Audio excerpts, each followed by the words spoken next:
In this video we'll look at optimized settings for Wuchang Fallen Feathers, which will get you, to be honest, about the same FPS as the default settings, but looking way better, sharper and more detailed.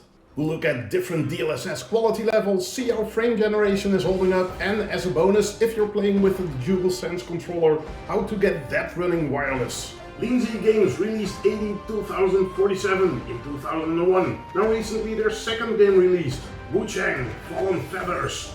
The game looks great and the first few hours I played rather well.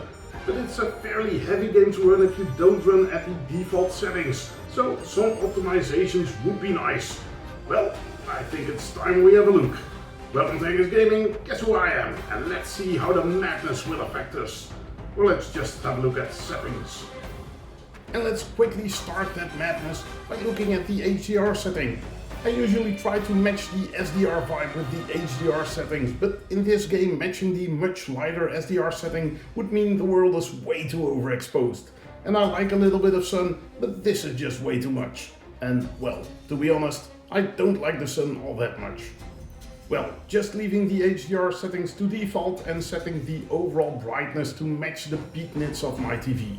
Now that HDR setup, let's have a look at the Oversampling Resolution. Usually this is called super sampling, but oversampling is a term in the similar ballpark, I believe. So let's go along with it. By default the game uses TSR, temporal supersampling, at the 33%. So I thought let's compare 33% TSR against 33% DLSS. And then DLSS looks way better, a lot sharper, but it also performs quite a bit worse, about 29% worse. But well, the TSR image almost cannot be called 4K anymore with how blurry it is, I think. I would even argue that setting the game to 1440p using DLSS performance is a better way to experience Wuchang Fallen Feathers than playing the game at 4K with TSR set to 33%. Well, use that knowledge wisely, I would say. Now when I wanted to compare DLSS at different percentages, that's where I noticed something curious. DLSS at 33% performs and looks exactly the same as DLSS at 50%. And DLSS at 50% is otherwise known as DLSS performance level. So the oversampling resolution is shown as a slider, but in nature it's more like your usual DLSS selector. And here we have the levels: extreme performance up until 30%, performance between 30 and 58%, balance between 59 and 66%, quality 67 till 99, and DLAA at 100%. Now with the extreme performance being closest to the 33% TSR level, let's see if this would be a good way to match the well, let's have a look at other oversampling resolution scales. Yes, this gives you a higher FPS than the TSR at 33%, but this also gives you more headache than TSR at 33%. DLSS performance performs best when looking at quality and DLAA next to it. Now I would argue to play the game at 60 FPS since it's a bit more fast-paced. And well, isn't it a saying, friends don't let friends play below 60 FPS? So then, DLSS performance seems to be a good place to go to. Quality is running about 25% worse than performance. It looks a bit sharper though, although I don't think it looks 25% sharper. DLAA performs even worse. Coming from performance, using DLAA will drop you 64% in FPS. Now I saw a video from Daniel Owen a while back, where the game wasn't able to run DLAA, but apparently that is fixed now, so you can run this game in DLAA. The question is if you would want to play this game in DLAA. I will stick with DLSS performance, so 50%. By the way, I use the extreme preset for all other settings. Next up, can we use FrameGen? Now if your PC latency is decent enough, we can enable FrameGen to get a higher FPS, making the image look more fluent, when you have a VRR screen that is. Now in the starting days FrameGen didn't look that good, but these days I think FrameGen usually looks great. And here comparing some moving water without FrameGen and with, I think both look great. Equally great, I would say. Playing the game a bit with my optimized settings, which will come up after this by the way, I found that playing with FrameGen enabled still felt pretty good. Now I only battled these lowlights and I absolutely did not die here, but I think the controls were still responsive. Further on in the video we'll talk about the actual latency milliseconds. Now then, let's go over the optimized settings. But before that, press that like button if you found this video helpful in any shape, way or form. Now let's optimize the crap out of Wuchang. In the graphics menu, set your HDR of course. Display mode, I couldn't choose full screen, so borderless windowed or windowed mode it is. Just make sure you have your windows set to a high enough refresh rate if you turn on VSync later on. And not have that dynamic refresh rate set in Windows, as VSync will then default to 60 FPS. Also, your HDR settings might reset after switching the display mode. Resolution 4K if your screen supports it. Lock FPS if you have VRR, set it to unlimited, otherwise 60. VSync, I would say set it on globally, for example in the Nvidia app, and leave it turned off here. Low latency mode on, overall quality doesn't really matter since we'll set up custom graphics settings. Motion blur, now usually I like motion blur in games, but make sure you have it off here, it's off by default. Now in 2 weeks or later I'll have a video up comparing all the settings at settings level and we'll have a look at the motion blur over there. Depth of field, set it to high, but does this even make a difference? Now go to the advanced graphics settings. Now we already discussed the oversampling resolution, 50, super resolution oversampling, DLSS, if you have an Nvidia card of course, frame generation, let's turn it on. I have a 4070 Ti, so I could only test it 2 times frame gen. Keep watching, we'll do some benchmarking and look at the latency as well. Anti-aliasing quality, I had it set to high, but when using DLSS I believe this setting doesn't matter anymore. Sharpening, I turn it off, 0. Post-processing, set it to low. Shadow quality, set it to extreme. Now I noticed that when loading a game, the shadow quality was at a lower setting, even though the menu still stayed at the extreme. Switching the setting to something else and then back to extreme, set the extreme setting again. So you might want to set this shadow quality every time you load your save, just so you know. Effects quality, set it to mid. View distance, high, as I want the least amount of pop-in.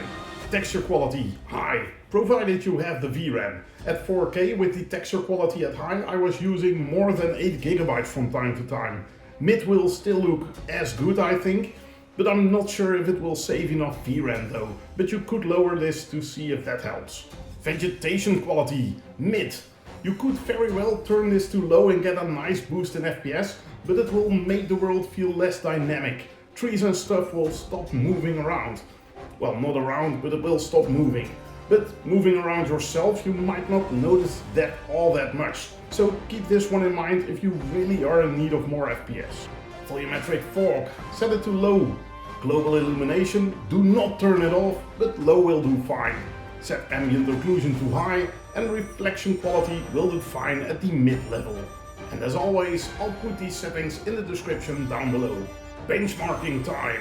So I just chose to run a little bit from the starting temple to where that guy is chilling by the fire and you slaughter him just because you can.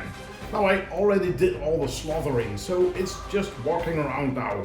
But this measures FPS nicely and I think it's a nice part with some water, some fire, so some effects and such.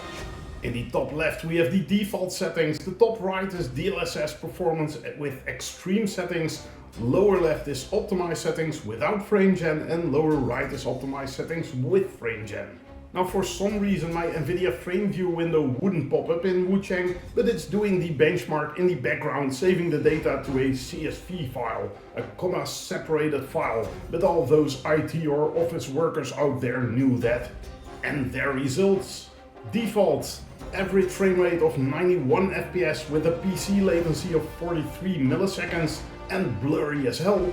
Extreme DLSS performance, average frame rate 57 FPS with a PC latency of 72 milliseconds, quite high, not sure why that is that high, but anyways.